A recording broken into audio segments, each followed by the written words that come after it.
Welcome to another episode of the Thunderstock Show.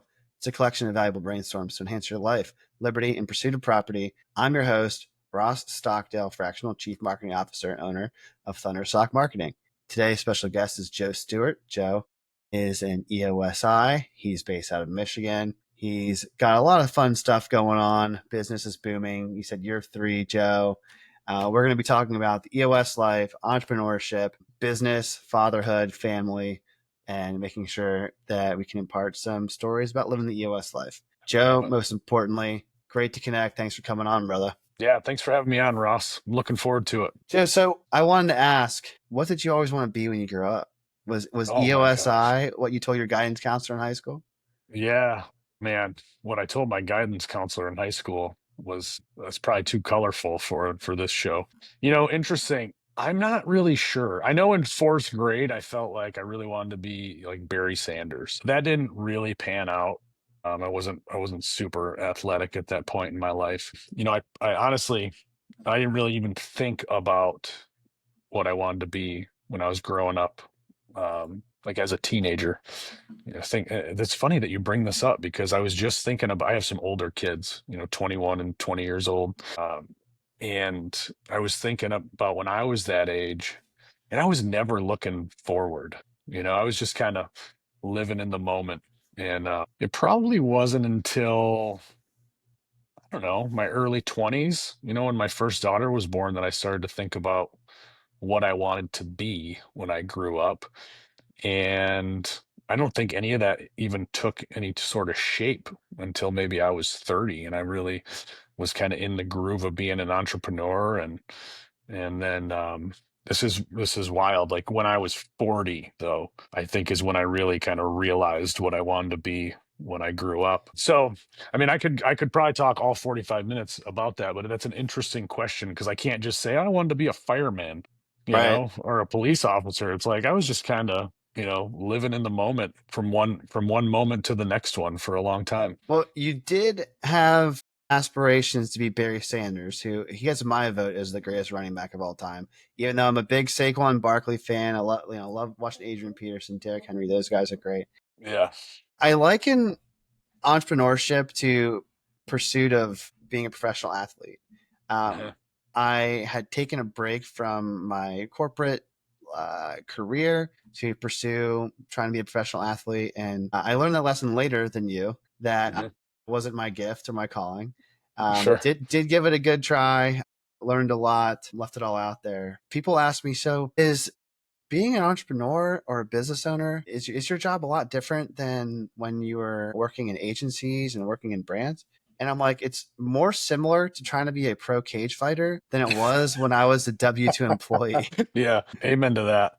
If you're not wound for a little bit of risk, a little bit of adrenaline, a little bit of uncertainty, some self-motivation, self-discipline, entrepreneurship might not be the right route for you. And it's interesting that you were talking about living in the moment and focus on the here and now in the present day when you're growing up. People in, at least in mixed martial arts, say, hey, anyone can get into a random altercation where, if you get into a fight, Mhm. not everyone can say, hey, in 3 weeks at this date and time, you'll be fighting this person. I'll be It's getting in a fight in 3 weeks. it's the mental strain and stress of everything in between Yeah. that really reveals, like, okay, are you going to take the proper steps to prepare? Are you going to show up mentally? Like the Yeah. nerves and the adrenaline, like you said, it's a lot different when you start planning for the future. And it's Uh-huh. interesting to hear that it wasn't until you had your first daughter that you started to do future casting. Uh-huh. Tell me a little bit about the role that family and relationships have had in your entrepreneurial journey, because I talk to a lot of people, Joe, that either want to start a business but they're afraid, they want to figure out the right time. They say, I Uh-huh. can't do this because I have kids, Uh-huh. or they want to, or they're like, I can't have kids until my business is such a way thing. And Uh-huh. my experience is, if I ask enough people that have been in entrepreneurship about timing, I'll start to see some patterns. But so far, Yeah. there hasn't been any. Yeah. Yeah. Well, I mean, the shortest answer is there's no perfect time to do anything. If you're waiting for perfect conditions, you're just going to do a lot of waiting. Whether you're waiting to have kids or waiting to start a business. I think there's some fundamentals there that can push somebody in one direction or the next. But at some point, you just have to take the leap. For me, when my first daughter was born, it was just kind of like a smack in the face of like, oh, like there is now something other than me in this world that I need to be pretty concerned about. And then my second daughter came along a year and 10 days later. So it was like a double whammy. I think they call those Irish twins, actually. Or I was maybe just outside the Irish twin window, but I don't know if Pretty anybody. close. Yeah, I'm claiming it. So if anybody wants to schedule a fight in 3 weeks about that, you let me know. I'm just kidding, please. I don't want anyone to schedule that. Um, it's interesting because I have a 10 and a 5-year-old now. So I've got 21, 20, 10, and 5. And my entrepreneurial journey uh, has had a couple phases, right? So I call them my first set, right? Because I've got two old ones and two young ones. Like they kind of grew up with me going to college. Like I was literally taking them to class sometimes because like there was nobody to, like I had the kids and they'd, sit in the classroom and my professors were fine with it when it needed to happen. They're great kids, but they were with us when we were bootstrapping a couple companies. I mean, working 7 days a week and going to events on the weekend, getting up at 4 a.m., sleeping in the truck, going to sell all day, coming home. Or when we had our production shop, they're standing at the end of the dryer, catching T-shirts, counting in what's good, what's not good, loading boxes. And, I'm not sure yet. I don't have empirical data, but it's like when I look at those two, just off being adults now, it's like they've got a heck of a work ethic. Both of my older kids, just like I'm not worried about them. They're off in the world doing their own thing, but I know they're grinders, right? They're smart, they're nice, they're capable, they've got great work ethic, they're willing to learn. I think those things set them up real well for whatever it is they're going to do. Now, my 10-year-old and my 5-year-old, when they came along, our business was at a different phase where I wasn't working 7 days a week anymore, so we had some employees. There's a lot more delegation going on. And now with my EOS practice, and I have a couple of side kind of projects. Um, Most of my business is conducted on the phone or in a session room. Uh-huh. Okay, like or out in community events. I'm very cognizant of this, like visible work ethic, right? Like it was very easy to see hard work in the early days because we had to get up really early. We had to do hard things all the time. You kind of had to trudge through the mud, so to speak. Well, that hasn't necessarily changed. It just looks different now. So I'm very cognizant of with my younger two, like teaching them about hard work, teaching them about work ethic, like teaching them about being good to people. I think in the beginning, just with relationships in general now, kind of zooming out, our original companies were successful because I didn't know what the heck I was doing, Ross. Like the first thing I did was I opened a gym and I basically did it out of spite and fire in my belly. And I had no idea. I knew how to work out. I thought I knew how to train some people. Turns out we ended up being pretty good at it. But I remember in this warehouse, someone asked me about my business plan. And I said, well, I don't know what that means, but let me take you to my whiteboard. And I stole this from Greg Glassman, actually. I wrote an E on one side of the board and a dollar sign on the other side of the board. And I said, well, here's my business plan. I'm not going to focus on money because, I don't have any and I need more of it all the time. But if I Uh-huh. focus on excellence, then I should get money. Like, so if I just focus on taking care of the person in front of me, like nobody else in the world even exists and nothing else even matters. Right. If I think about like what's going to make this place better for all of my people, so like at that time it was silly, like buying rowers, they're $1,000 a piece. And it's like, I could barely buy a pair of sweatpants. So it's like, how are we going to do that? And I just kept, scrounging our coins together and we bought rowers. It was like, because that was going to make the experience better for my people. And I couldn't just have one, I needed like 4 or 5 of them. And then I needed 4 or 5 bikes. I needed 4 or 5 of this or 7 of those. So the obsession about just taking care of those people. For one, it worked. Like we built a little, gym business in a community where demographically it just shouldn't have existed. We kind of carved out a customer base, and we did really well as a business. As like a self-employed situation, we did really well, but we made some of the best relationships to this day in my life that I've ever had. We carried that forward into this printing business that we started. And it was the same thing. We didn't know how to print. I didn't even know, I bought a machine with the only cash I had off of Craigslist. And I got there and I said, well, I've never seen one of these. So can you kind of run me through it? And, you know, fast forward 9 years later, when we sold our company, it's like we were turning out world-class printing and stitching, shipping all over the country. All the stuff in between, though, it was just the relationship stuff. It was just taking care of people like nobody else existed.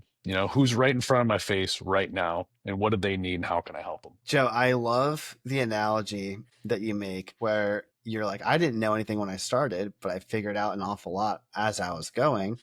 And it's the same analogy with fitness or working out. It's like people are like, oh, I'll go to the gym once I get in shape. It's like, whoa, whoa, whoa. No, Yeah. no. You go to the gym and then you get progressively in shape. It's not, again, timing, the best time to plant a tree is 20 years ago. The second best time is right now. Yeah, that's a good one. I like that. I also really appreciate and enjoy the narrative of bringing your children to class and having them work for you. I, Uh-huh.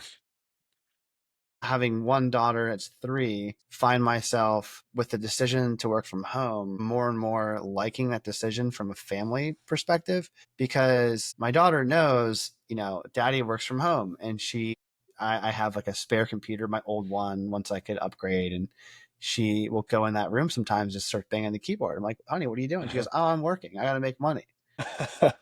It's fun to see the example, because I often find the older I get that it's not what you say, it's what you do. They'll follow your example, not the words. So I think leading by example of just saying, hey, we'll figure it out.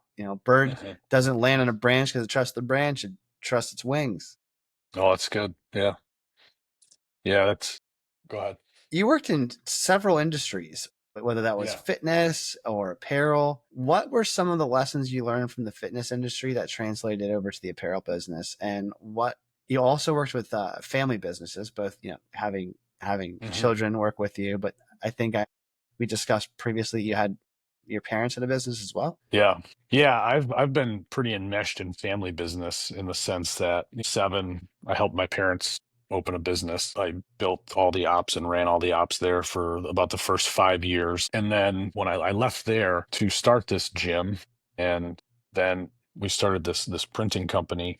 And my wife and I have been business partners through that the entire way. So in some way or another, I've been in family business for a long time. So, um, some lessons learned. Is that was the was remind me of the Yeah, question. yeah. What were some of the transferable lessons from starting the gym to, because Yeah.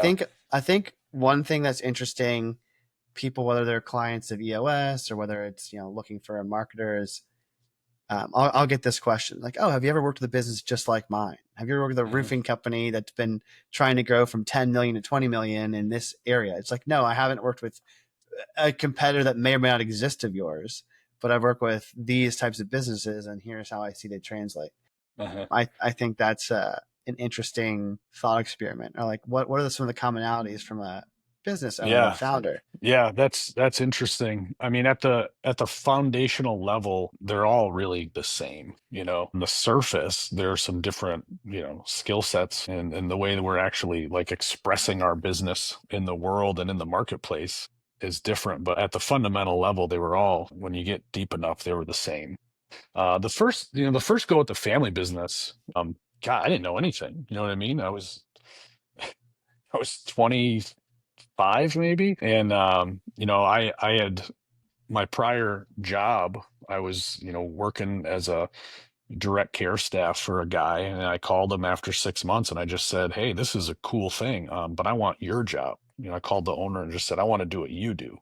So how do I do that? And it wasn't probably until 20 years later when I looked back and thought that was kind of a arrogant swing of the bat there. But he just kind of said, "Hey, what are you doing tonight? You want to come over for dinner?" And he just kind of took me under his wing for a couple of years, and he was kind of grooming me to take over that company. So that didn't happen. And then, I went to my parents and said, "Hey, this guy's doing this thing over there." They both had a lifetime of experience. My stepdad had been in mental health administration for a whole career. My mom had been in clinical mental health for a whole career. I was on the ground floor doing all the operational stuff. So we kind of had like the three pieces. I said, this guy's running a great business and doing a lot of good in the world. Like, it's very lucrative as well. We could do this. So, I guess just talking through it, one lesson is just like put the ball in play. We just put the ball in play, and we were kind of building the parachute on the way down, so to speak. But just every issue that came at us, we just found a way to solve. We just did that over and over and over again for about 5 years. And then after 5 years, family business is hard. And honestly, we went, without sharing too much, like we went into this thing as partners, but we were using like legal terms like partner. And it just turns out that we weren't partners, right? I was an employee, and that was not good enough for me, if I'm just being honest. So I said, all right, well, if I can't be a partner, I'm gonna go do my own thing. So I went and started that gym. That gym taught me so much. One, about just being truly on my own, right? There's something different from being tied in with a couple other people and having some different pools of resources to just being solely on your own. It was just my wife and I. And, there's just something mentally that changed when it was just like, I have to work to live. I have to make this thing work so my kids can eat and so I can pay my mortgage. It was just something kind of like almost primal that just got me terribly focused on just getting it done, no matter what, right? There was just no opportunity for failure there. That's Yep. that's such an interesting frame because there was two times in my life when I had that same fire in the belly of like, hey, failure is not an option, quite literally. The Uh-huh. first was when I decided to not go back to being a full time employee, Uh-huh. and the second was when my daughter was. Yeah, It's I'll change you. the definite biggest change in my life was becoming a father. I thought I was busy before I had became a father, Uh-huh. and then I realized like that was just a silly way to look at time, right? Uh-huh. Because when you're busy, and nothing against people that don't have children. This is definitely not chastising or derogatory whatsoever. But Mhm. when you're responsible for somebody else, then you realize that that takes precedence over the priorities shift and change. Mhm. And similar thing when you're responsible for a business, it's like we were talking about a bit earlier. One of the hardest tools and lessons for entrepreneurs is what knowing who, what, when, and how to delegate and elevate. Uh-huh. So that you can make time for the things that are the highest priority only you can do. But it's Mhm. like when you're raising a child or you're bootstrapping a company, when it's just you, it's like I'm the chief diaper officer, I'm the chief, put her back to bed and Yeah. nurture officer. Yeah. Obviously, my And wife that's and not I a are partners. choice. Like, you have to change the diaper. You You have to have to. feed the little human, You, right? you I have mean, to figure out yeah. QuickBooks. You have to Yeah. figure out delivery and lead flow Mhm. and marketing and sales. Mhm. Um, anyway, I just love the family business comparison because sort of like you, I started with family business at a pretty young age, in my early 20s. And one of the things that I learned was I didn't want to be like my family's employee, Mhm. which is what I was doing to get started because I thought that's what needed to be done. And then I talked to my father, and he's like, "Look, best thing you can do if you want to be in the family business is go work for somebody else and learn from an outside perspective because you'll learn from somebody else a lot of lessons. Like you'll listen to somebody else like more than you'll listen to me because you'll think that Mhm. I'm telling you to do something as your father and not as like your boss." Yeah. And boy, was that lesson amplified when I worked for myself. That's good. When I work with family businesses now, I have one client that I'm thinking of specifically, and we've been together maybe a year and a half, and 7 people on the leadership team, all of them related. And when I got there, they had been trying to implement EOS, and they were stuck, and so we talked, and they said they decided to work with me. And so one of the things I've said this a lot, but one of the things I've said in the session right out of the gate was like, hey, first of all, we have to realize like this is not a typical business situation, right? Like we've got to find a way here where we can all like identify like there are relationships here on a personal level that have a lot of history, and there's like a certain expectation of how we relate with each other. But there's also like this business side. Like you have to run this business, and it has to be a great business because you've all decided that that's what you want to do. So we just have to go in eyes wide open. Doing it together, like, is going to be messy sometimes. So if we can just all agree right out of the gate that none of us are going to be perfect, we all want to be better to each other. You know, can we work through those moments together? Can we agree to have some grace with each other when those moments happen? And then can we just, you know, come back to the drawing board after that and start over and continue to get better and better and better together? You know, it'll kind of look like this as we go up. And man, they have just, I'm so proud of them. Like I'm talking with the integrator here in a couple hours. I'm excited because it's just fun to see the husband and wife, their relationship flourishing, their roles in the company being real clear, the sons, you know, being clear and on the same page and in alignment, and everybody can communicate about things openly and honestly. And then there's, you know, there's like an aunt and uncle, and it's good to see them functioning as one unit. And they're not perfect, and sometimes it does get ugly, right? But that's just the reality of it. But we made this agreement out of the gate, right? We want this, we have a common good, and we're willing to give each other some grace. We're willing to be good to each other, even at the times that it's not going to be perfect. Yeah, it goes back to the lesson you shared of when you were starting the business, which was if you focus on taking care of people, everything seems to fall into place. And It just kind of does. I have an awesome win story. I have a client that I've worked with now for a year and a half, same length as your client example. And in the beginning, it was a lot of the problems that we were trying to solve with the visionary was like how do we solve for growth and get leads and increase the brand so we can charge what we're worth, and we started to solve that. And then it was like how do we get the visionary to not have to work 80 to 100 hours a week? How do we have it so that this person can not have rocks and take clarity breaks? And then how can we make sure, one of the issues that this person was having was trouble with, wife was upset, couldn't see the daughter. So a very proud moment for me was the business started to really click when we started getting the right people in the right seats and, bringing in and good people and then just trusting the process. But it really clicked when he got to finally take a step back and breathe and go on family vacation. So he goes, my big win for the quarter is repaired the relationship with my wife and we're in great terms. And it's like, not what you and I do is different, but it's similar. And so as we're an outside perspective, that if we can help someone's family life, it's like the business part's great, but it's when you can help their family that the business almost is more able to take care of itself. Yeah. Yeah, it's good. Kind of rewinding to the question about what'd you learn through some of these businesses.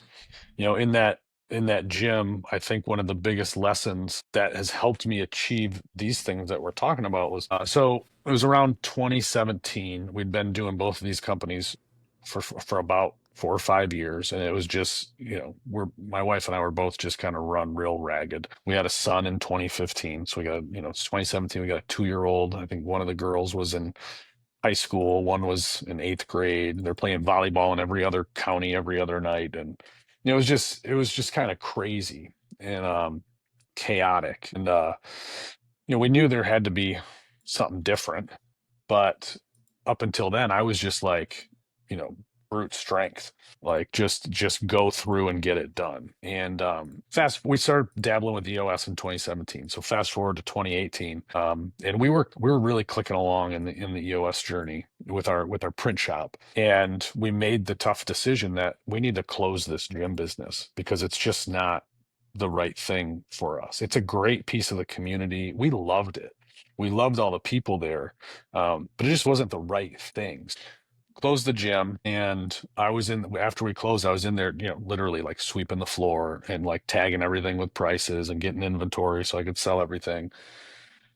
And I just had this thought of like, I worked my ass off here, for the last 6 years, and it was amazing. But there's some clarity in that moment of my identity was my work ethic, right? It Mm, was, I'm going to do this more and longer and harder than anyone else. And it was at that moment where I realized, like, wait a minute, like there's nobody else here. Like the paper isn't here. They're not like interviewing me, to talk about how hard I worked over the last, all the birthdays I missed, or the family trips I couldn't go on, or how anytime we did a family trip, it was because there was a business event, right? mm, It was like, so it was just super clarifying. And it was a stepping stone for me to build off of separating my own personal identity from my work. And I see a lot of young business owners, I see a lot of old business owners like this actually, where they feel like, they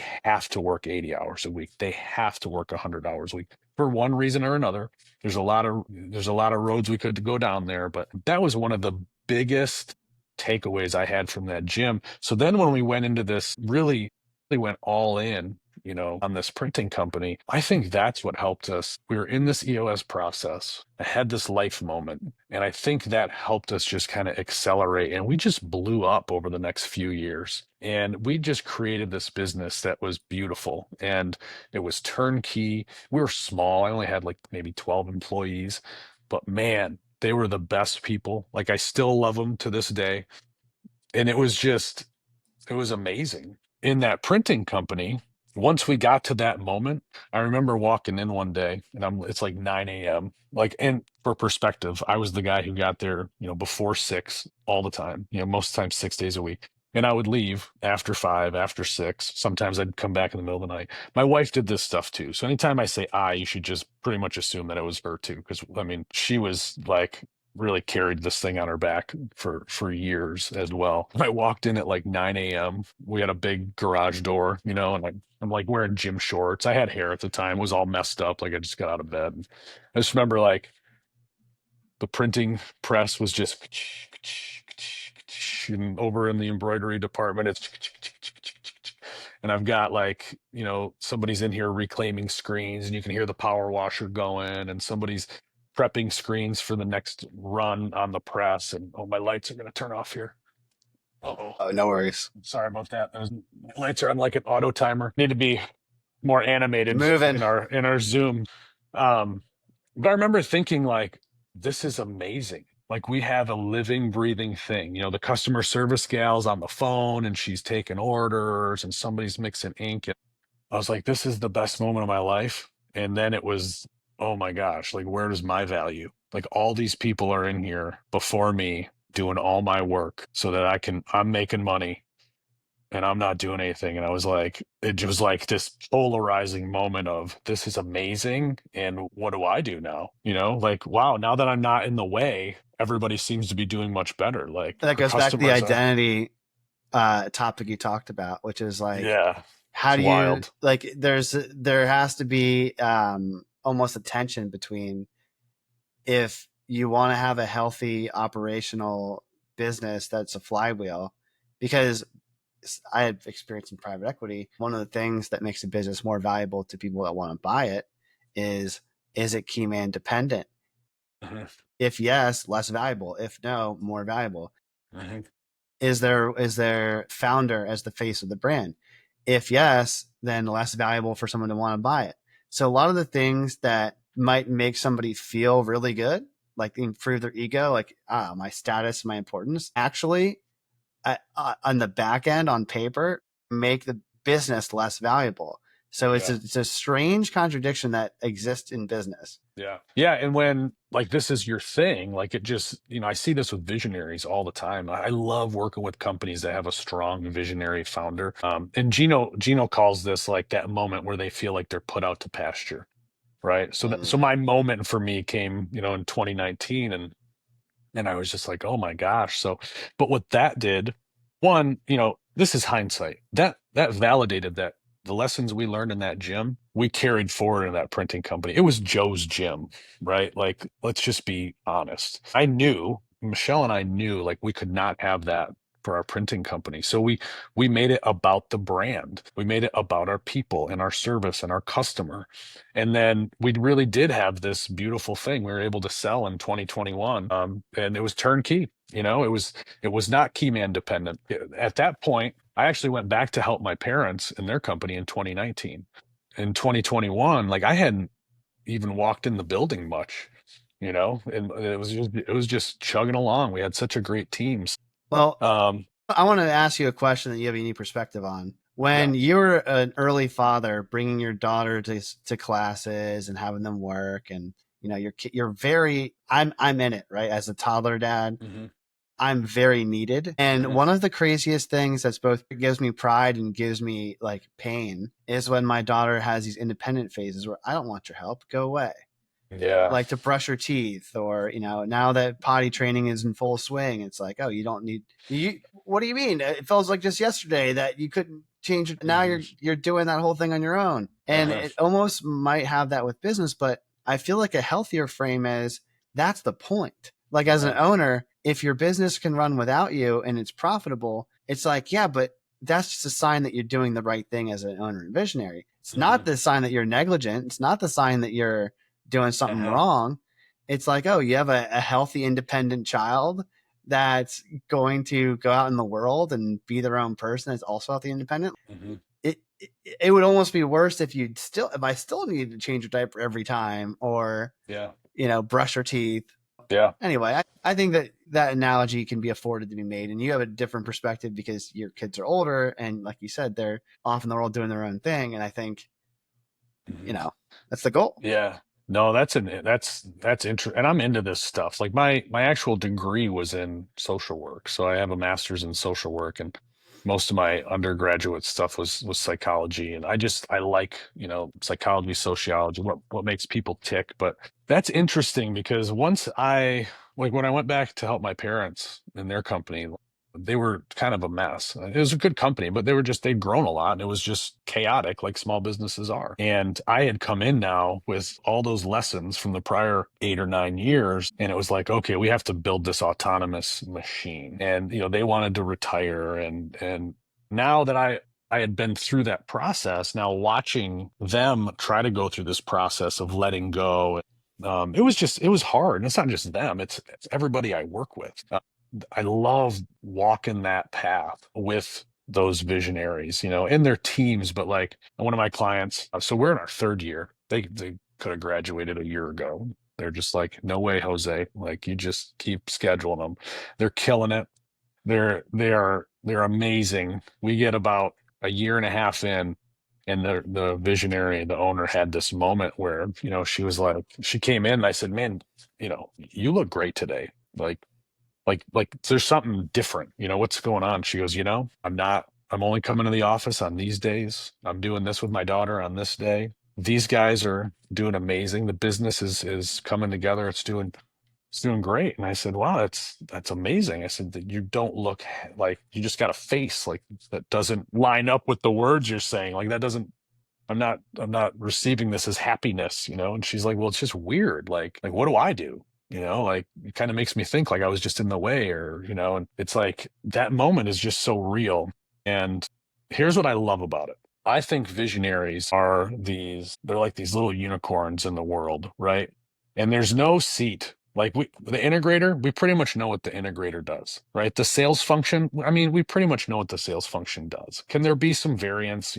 Sometimes ops are different, right? Depending on, what the people are actually doing, whether it's a professional services or whether it's, contracting but the visionaries are always different, and it's like these are the people that have the crazy ideas. Their minds run big. They love big relationships. They're functioning on raw emotion most of the time. And what I tell them, when they get to this point is, hey, I love this for you. I don't know what's coming because, you're a unicorn. So it's hard to predict what you're going to come up with next. But I have been blessed to be able to work with just great human beings. So what I know in my heart is that those visionaries, the only consequence, Ross, of them having more time, more energy, and more resources, they are going to bring value to people around them and the communities that they're in ways that they've never done it before. And it is so much fun for me to see them wrestle in this moment, walk the path, and then just see what they create next, whether it's for their company or some of them exit and they go on to create something else. But it's just, I don't know. I get fired up when I talk about that stuff because it's just when a healthy person can go through that and really experience it, like some really beautiful things happen. Yeah, I have a big, hairy, audacious goal to help over 100 small business owners achieve their definition of financial freedom. And the thesis behind that is I've helped a bunch of small business owners to make a lot more money. But by keeping in mind VTO and EOS life as the goal, it's like in my 20s and my late teens, I always thought it was about the destination or like, checking off achievements or, okay, I got this done. Nice. That's where my sense of self-worth is. And then as I got a little bit older, I was like, oh, it's more about the journey and the highs and the lows and the sum of the experience. And then as I'm getting older, and now I'm in the second half of my 30s, it's really about the people and what kind of relationships I build and impact. And I find that with having that, I really support my BHAG goal because if I can help 100 people achieve their goals and it's people that I really know, like, trust, respect, and admire, it's like, one, I'll be able to sleep well at night. Two, what they choose to do in their free time, if I think that they're valuable people, like, then they get to just spread more value to everybody else. So I feel like I get more of that, like, secondhand impact. And it's what you're saying, right? When you help a good visionary, it's not like the vision just shuts off once the mission's achieved. It's like now it goes to where it naturally should progress to the next chapters, the next chapter. And I think so much of business is just how do you find the next ceiling to get stuck at and then break through it, a continual cycle of breaking the ceiling. What I despise the most in business is when people get comfortable hitting the ceiling. Like, okay, I'm done hitting the ceiling. Like, no. We can't stop here. Like, don't stall. This is not a time to be comfortable. Like, break through the ceiling and then see where we should go next. And I think that you share that same sentiment, which is reassuring. That's before every session I review the healthy rules, right? Like when we EOS session, we check in, what are your expectations as part of that check-in? And my expectations are always the healthy rules. So, respect time, be comfortable being uncomfortable, no politics, no sidebars, no electronics, be open and honest and participate because it's a privilege. And that, I have some like a spiel, I guess I'll give for each one, but that be comfortable being uncomfortable one is one that I love. And I tell the whole team every single time, I'm not like, people don't hire me to come in a room with them to stay the same, right? If you wanted to stay the same, I wouldn't be here.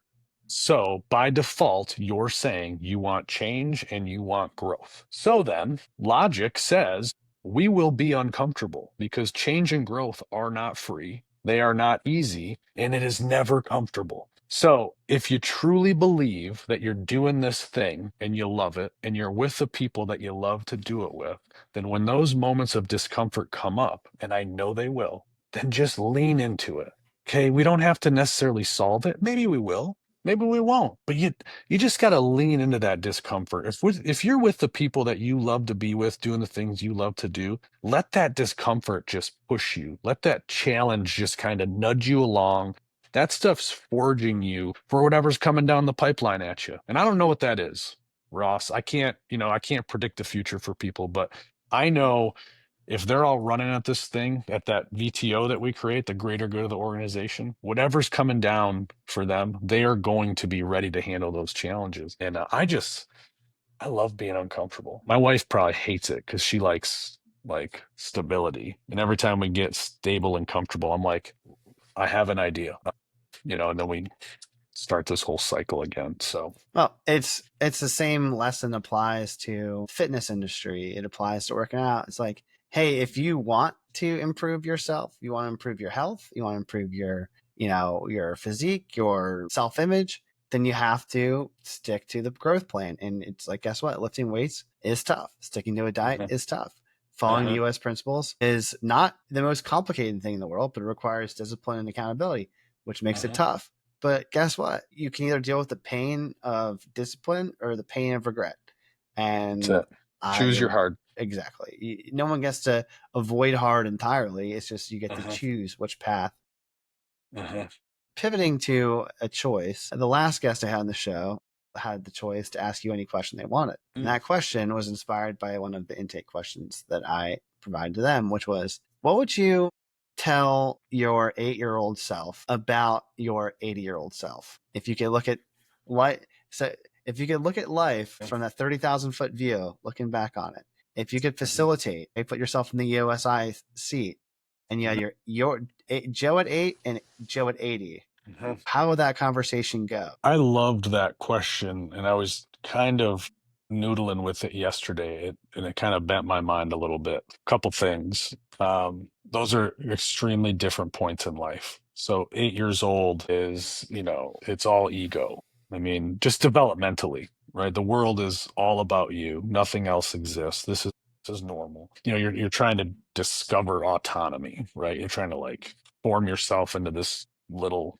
individual, but you're really all about you.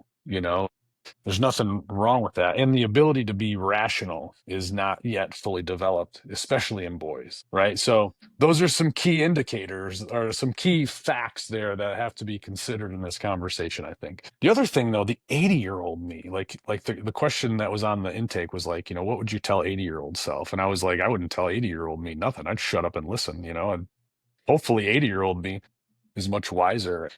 I think that's just to simplify it, that's my true hope is that, I think it's Proverbs 13 talks about gaining the wisdom of Christ.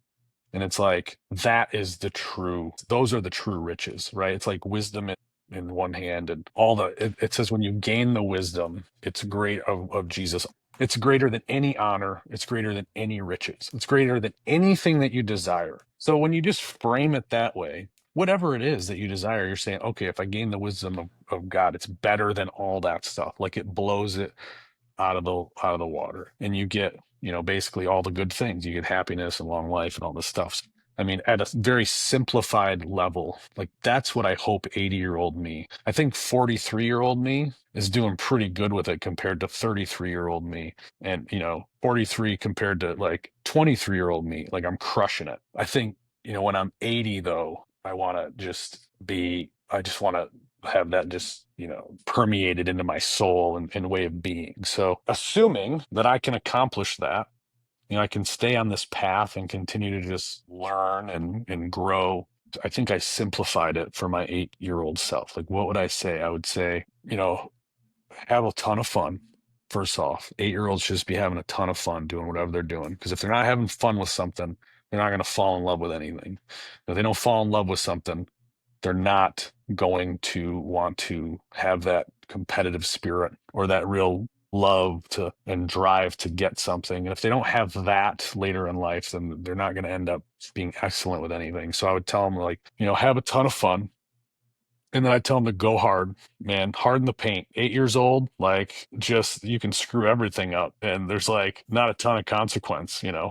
So like just have fun, go hard. Don't let people push you around, right? So develop that autonomy, develop that sense of self through, and if they could understand it. I think so. My son, I think, understands this better than I do, to be honest with you. But like if you can develop that sense of self in the image of Christ at an early age, it's like you're going to get all the good things that make a good human. And then just be nice to people. So I don't even remember what I said. Have fun, go hard, don't let people push you around, and just be nice to people. Love it.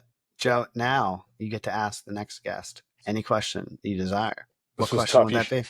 I'm a 7373, right? So my 7 fact finder, when you said this in the lobby, I was like, I need 8 days to think about 74 questions and then narrow down to the 3. I came up with 2, and it's kind of in the spirit of like the thing I've been focusing on a lot the last couple of years is just about that true submission, right? To God, his energy. Like just let him guide my life and relinquish control. I almost said as much control, relinquish all control. So when you're doing that, man, it's tough because we're humans and we love to control things. And if we're like visionary entrepreneurs, we really want to control things. So I think my question is, what are you not letting go of that is holding you back from the next step in your journey? What are you not letting go of that is holding you back from achieving the next step in your journey? Say that. Love it. It's like, what's stopping you from breaking through the ceiling? That's it, man. What is it? Awesome question. Joe, last question. It's not that deep, but it's important. Where can people find you, get in touch, and connect to learn more? Yeah, I'm not a lot of places. So you can go to my website is eosworldwide.com/Joe-Stewart. So that'll go to my EOS homepage. There's a contact form on there for me. Or you can just email me directly, joe.stewart@eosworldwide.com. I do have a LinkedIn profile. We discussed this, right? I'm not terribly active on it, but you can Still find waiting for me. you to accept my connection request, but that doesn't mean everyone else shouldn't follow. Challenge accepted. I'll get on after we get off here. But you can find me on there. I'm on Facebook too, Joe Stewart. So Cool. Awesome. Well, thank you, Joe, for jumping on the show. And thank you, everyone else, for listening. As you all know, I don't run ads in the show. I don't plan to. My only ask is that if you found this interview to be enlightening and you know someone that would benefit from hearing the stories, please share it with a friend. Until next time, everyone, be well.